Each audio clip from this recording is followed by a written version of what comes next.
യമുനാ നദിയിലെ കടത്തുവഞ്ചി തുഴഞ്ഞിരുന്നത് മുക്കുവ കന്യകയായ സത്യവതിയായിരുന്നു.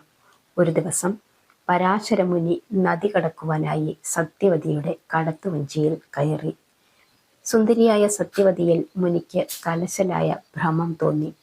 അവളെ പ്രാപിക്കണമെന്ന തൻ്റെ ആഗ്രഹം മുനി സത്യവതിയെ അറിയിച്ചു.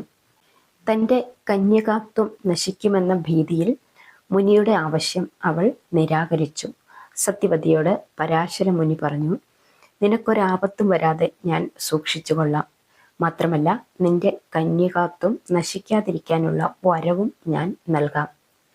മുനിയുടെ വാക്കുകൾ വിശ്വസിച്ച സത്യവതി വഞ്ചിയിൽ വെച്ച് തന്നെ മുനിയുടെ ആഗ്രഹങ്ങൾക്ക് വഴങ്ങിക്കൊടുത്തു. മത്സ്യഗന്ധമേറ്റിരുന്ന അവളുടെ ശരീരം അപ്പോൾ മുതൽ കസ്തൂരിയുടെ ഗന്ധമുള്ളതായി തീർന്നു.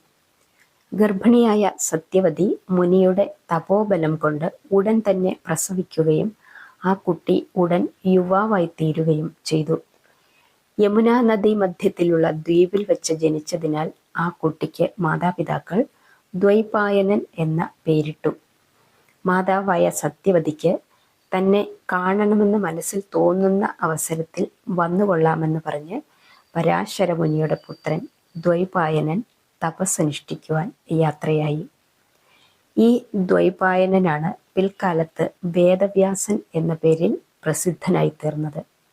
വേദങ്ങളെ 4 പകുത്തതും മഹാഭാരതം രചിച്ചതും ഈ വേദവ്യാസൻ തന്നെയാണ്.